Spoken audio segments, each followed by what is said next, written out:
bicycle. Yeah, time was hard. Well, you know, everything was ration. Yeah. Sugar? Oh, yeah, sugar. Zero syrup. You know?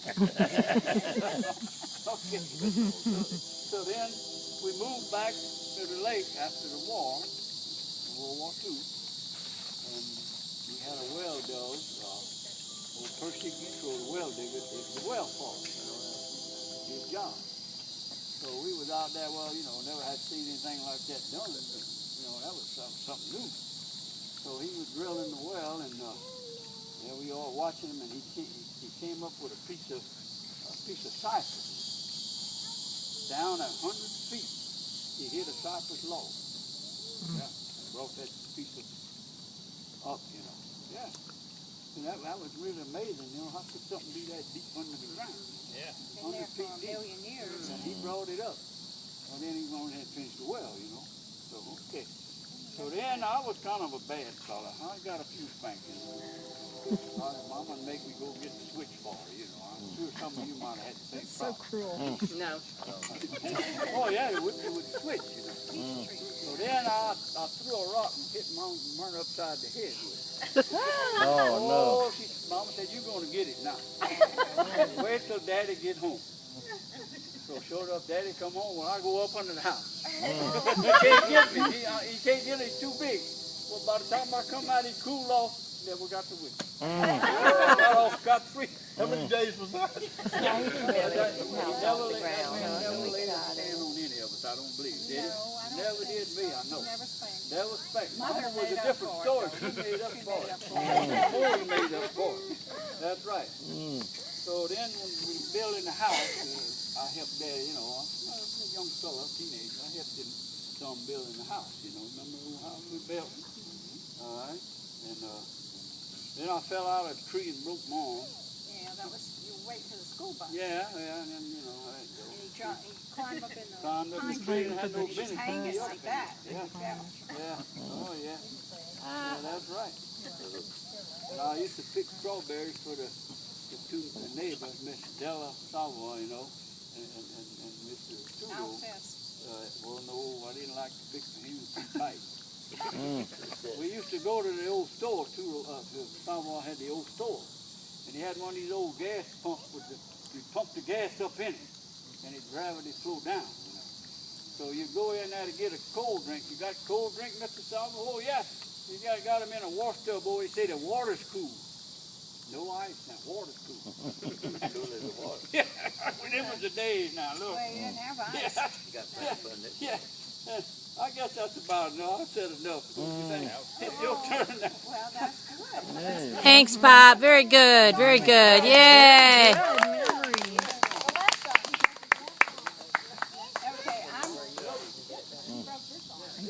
I'm just going to talk about some of the favorite things at my grandma and grandpa's. We lived next door to Grandma and Grandpa when we were born right there at the lake. And by the same midwife. We were all born by the same midwife, Aunt Mary. That's why we look alike. Aunt Mary delivered all the kids at the lake. She come in her buggy and horse and buggy. Well, anyway, some of the favorite things when we lived next door to Grandma for 7 years before we moved to New Orleans. This is about my grandpa, and I love my grandpa. He was so sweet. And he was a little short guy and bald-headed, and Whose mom and dad was that? Your mom's mom and dad? Or? No, my dad. Marlboros. This is the Marlboros we're talking about, yeah. Okay. Okay, so my grandpa, we would pick figs. They had big trees in their backyard. And he'd pick the figs, and we'd sit on the swing on the porch, and he'd peel those figs for me to eat. And he'd also shell pecans for me to eat. And he'd read the funnies, the Katzenjammer Kids. And he would make his voice be like whatever he was reading about. And my dad did the same thing.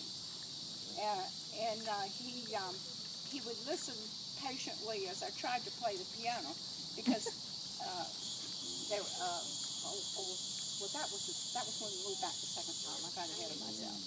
Okay, and but anyway, he was always worried about us kids, just like I worry about little kids going to the boathouse. My grandpa used to worry about me. and he would, one time I got off the school bus, and instead of going around the front, like you're supposed to on the gravel road, I let the bus go, and I was going around the back, and he happened to be in the yard, and that's the first time he ever really fussed at me. Oh, he said, you don't ever go behind the school bus. He said, a car could be coming and they wouldn't see you and they would hit you. And little things like that. And but he was very cautious with the grandchildren. You know, he was. Didn't you think so, Robert? You agree with that? Yeah. And that's some fond memories of my grandpa. He was great. And he was smart. He didn't have hardly any schooling, but he would get the newspaper, he'd read it from the front to the back. And he listened to the radio all the time. Too bad he didn't live long enough for TV or something, you know.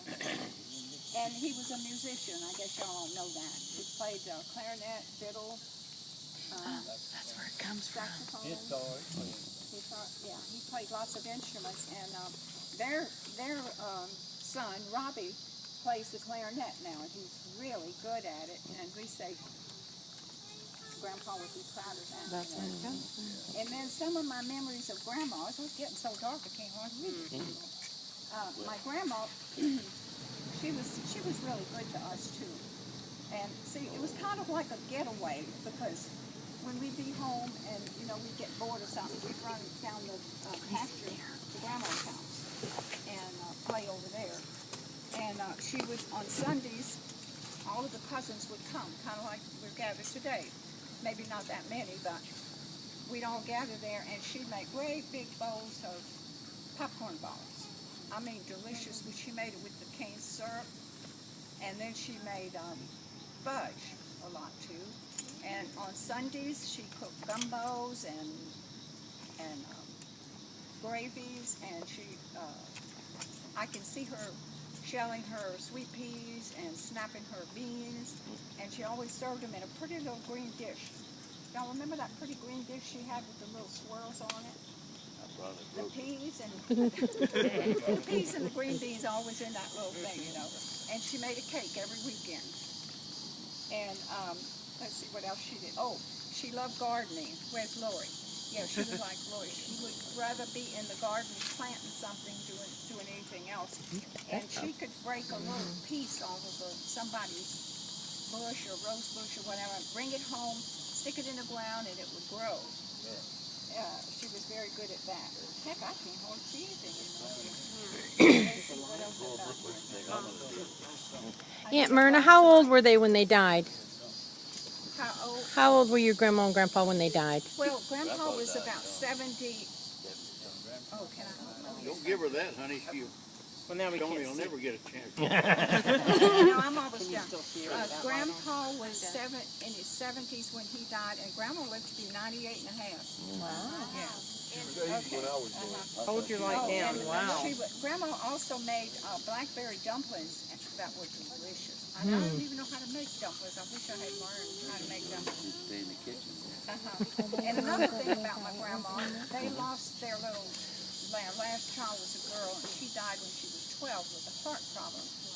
And so when we lived with Grandma for a short time, while we were building our house after the war, and I was looking in the drawers of her dresser, and I found a doll, a beautiful big doll in that drawer.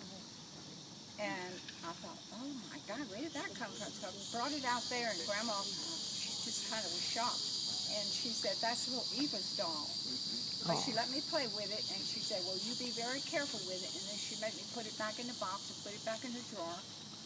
Whatever happened to that dog? I don't know. Aunt Myrna, tell us how Uncle Tony and Robert were when they were little. Were they pains, or were they good boys, or? Did they fight?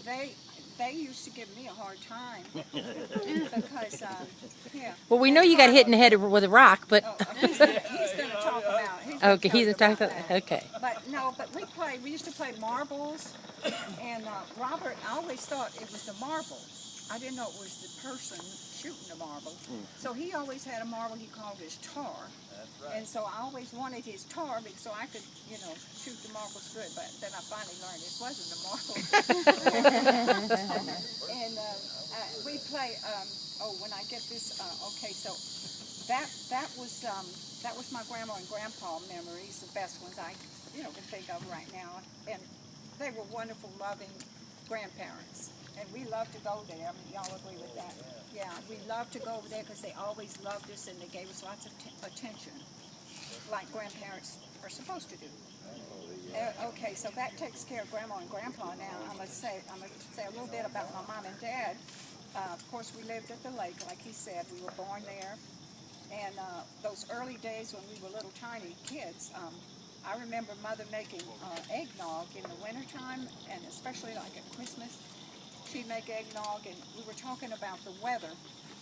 The weather was so cold then, we'd have icicles hanging on our porch, on our roof. Inside the house. And that's unusual for Louisiana to have icicles, but we did. And then the ice cream man would pass. Y'all remember the ice cream man? He'd blow the horn. He'd start blowing the horn half a mile away. And we'd hear that horn blow, and we'd run to the road, and if we had a nickel, we'd get an ice cream. So then we moved to New Orleans, like he said. We moved to New Orleans during the war, and they both worked at the shipyard. And they would take us to Pontchartrain Beach, and we would swim. I never did learn how to swim, but they did.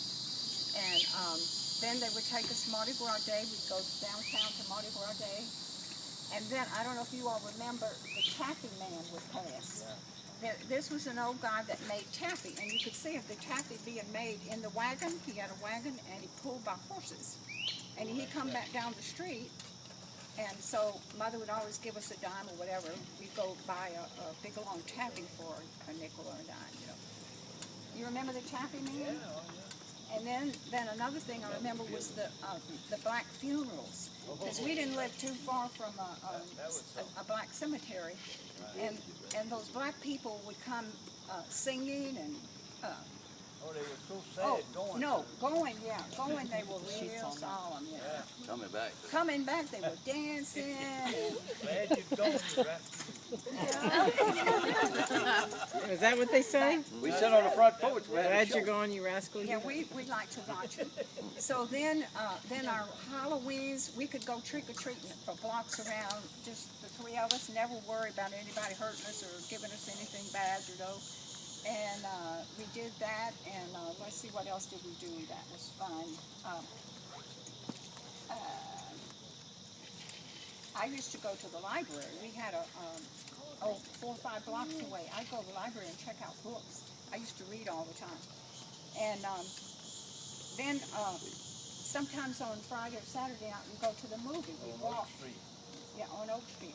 We'd walk to the movie, and after the movie, we'd stop at the drugstore and get an ice cream cone. That was a big treat. And do you remember our address on Burdette Street? 4450. No, that's in Baton Rouge. Yeah, that's right. 1521. 1521 Burdette. That was our address. And I went there. A few years ago, and the house was still there. It was a Starkland house, and it was not far from Audubon Park. It was not far from Tulane and Newcomb, and sometimes Daddy would take us to the baseball game at Tulane. Pelican. But we weren't far from Audubon Park. Okay, now let's see. I'm almost done. One more little tidbit here. Oh, then after the war, back to the lake, like Robert said. And we lived with Grandma for about a year while they were building our house. So That's where we live. yeah, we stayed with Grandma. Yeah, we My life, we stayed with Grandma, and that's when I had my piano. I was going to tell you about the piano. That's when I had the piano, and of course my grandpa was a musician, and I had only taken piano lessons for 1 year. So, I didn't know much. But Verna Mae, my cousin, had left a whole bunch of music there. And so I'd get her music out, and I'd try to play those songs. One of the songs was, there were 10 pretty girls, about these 10 pretty girls. And my grandpa would come and sit on the bench with me, and he'd help me find the right notes and everything. And I could play a little bit, I played. So he had a lot of patience with us. And so let's see what else. Then, of course, we moved in the house at the lake. It was a nice house by standards of that time. And Robert being 2 years older than me, when I was in the 9th grade, this boy asked me to go to prom. And mother said, no, you can't go unless you go with Robert and his date. And that's when you were dating Barbara, I guess it was. And so, but something happened the night of the date, and you left, and I didn't go with you, and she let me go anyway, though, because she made a pretty dress for me. She made all my prom dresses. She made my wedding dress, all my bridesmaid dresses, and she sewed all that on a little pedal machine, you know. And she made all her own clothes when she was a girl, too. But anyway, getting back to the high school, so then we moved to Baton Rouge. That was 4450 Monroe in Baton Rouge. That's where I live. Yeah, and that's when he went to Catholic High, and I continued to go to Santa Maria because there were some teachers that were driving there every day from Baton Rouge, and they would pick me up, and so I was able to finish my last 2 years because I was in the school band, and I didn't want to go to another school, and so they let me do that. And I think they paid those 2 teachers $2 a week to let me ride with them. Well, gas was like 25 cents a gallon. Yeah. So anyway, then I used to drive Robert's Ford. Robert had the cutest Ford car, 1950, I think. That's what it was. And so when he left to go to Korea, man, I had that car. And so I would drive to school in it my senior year. You can imagine that. And then I'd drive to work. I got a job, and I'd drive to work. But when he got back out of the service, then, of course, he took his car. But he let us have the car. And then I met this guy here, and he's doing this for me to hush. Well, you don't want me to hush because I'm going to say something nice about you. Maybe not anymore.